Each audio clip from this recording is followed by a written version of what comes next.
So, Sheriff LaRue, it's so good to get back in touch with you and see you again. We have some questions and follow-ups from the community, and we just want to hear your opinion and your voice on this following the piece.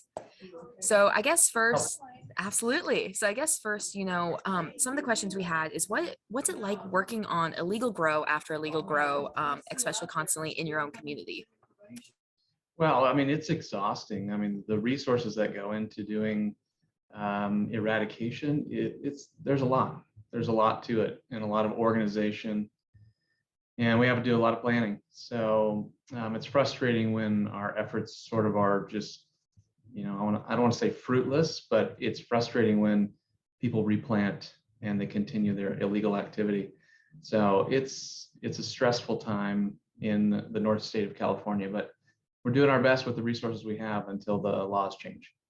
And a lot of people, when we were introducing this idea, were bringing and mentioning fentanyl, that's also a problem. So I guess, specifically, why is this issue, especially illegal grows and their environmental impact and the impact on your community, just as important as the issue when it comes to fentanyl? Sure, yeah. Well, fentanyl, I mean, that's something that we would all agree that when we see it in the news or when we hear about it, people usually are dying from it. It's very immediate. Illegal cannabis cultivation is something that may be immediately dangerous if there's some violence involved, but it's going to be a long-term environmental issue.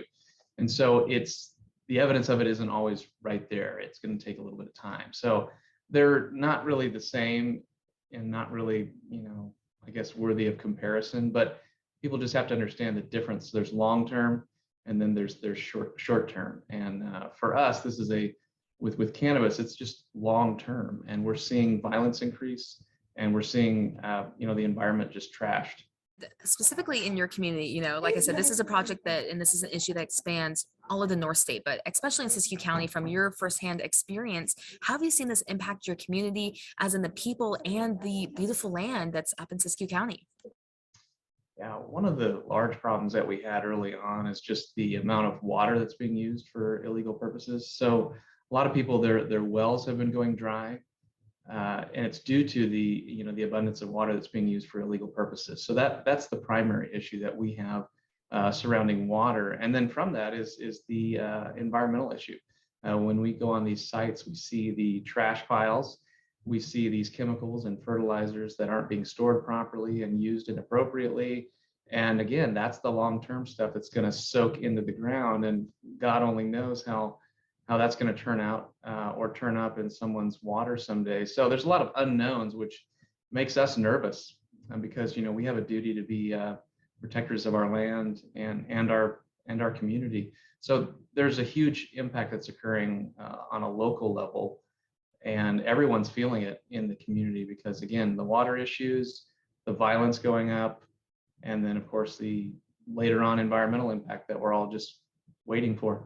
And following this piece airing, we're hoping it gets the attention of state lawmakers. I know that's something that we've talked about specifically. What change would you like to see state lawmakers make to help you and your team and your community? Yeah, there needs to be some change in the legislation. I think most people that are involved in dealing with illegal cannabis would agree on this. And currently the law, the way that it's written is very weak, very, very weak when it comes to plants. So, for example, as I've mentioned before, if you have 7 plants or 7,000 plants, there's no difference with punishment for that. And I would say at a minimum, legislators need to increase the punishment for having excessive amounts of marijuana plants. And I would increase that to a felony. There needs to be some deterrence for these people that are profiting on the black market. So we need stricter laws that's going to help law enforcement be able to do its job. Because right now it's just a slap on the hand, and then people are right back into cultivating. We have people turn around cultivation sites the same week after they're eradicated, because again, a $500 fine is going to do nothing to keep criminals from committing crimes. What's your department doing right now to tackle this issue now and in the future, and how can state funding help with that? Well, we're doing our best on a local level, to try to combat not only the illegal cannabis, but again, the violence that's associated with that and the environmental impact. So you go to these illegal cannabis sites, and it's a huge environmental disaster.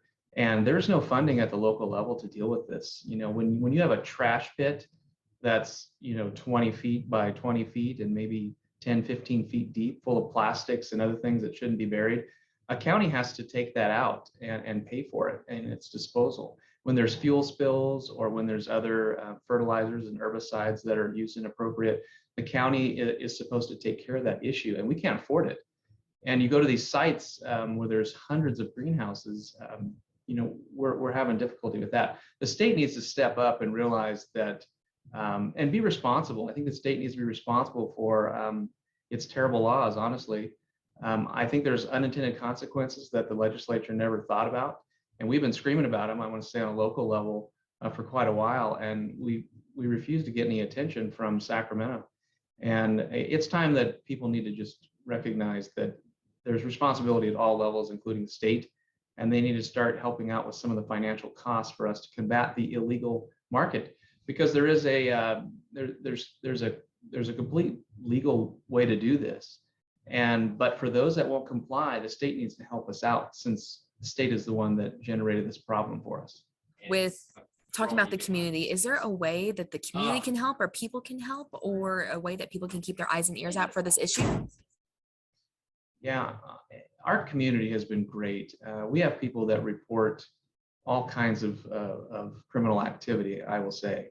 And I think that's what, at a minimum, a community can do, is when a community member sees something suspicious related to violence, or whether it's hard drugs, illegal cannabis cultivation, they need to report that. There's so much information that goes unreported because people often feel like it might be irrelevant. But I encourage everyone to report things that seem suspicious. We all know our communities, and we often know when things are out of order or when something is suspicious. So community is great at engaging in this type of activity. And we've had people take photographs, report vehicles that are suspicious.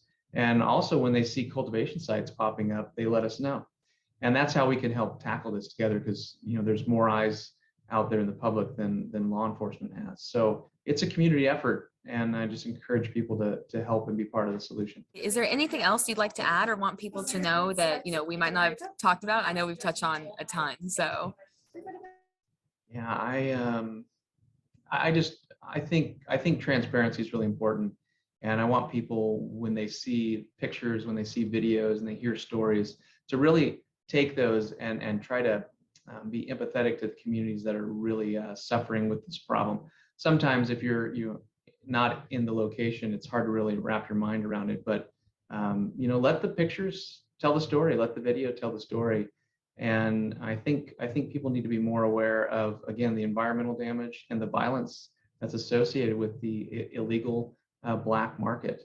And again, we have to differentiate between the what's lawful and what's illegal. And I think that's the big difference, is what I am dealing with and what other jurisdictions are dealing with is illegal cultivation, and not the folks that actually do it correctly. They should be applauded, but we should also condemn those that do it illegally and abuse our land and our laws.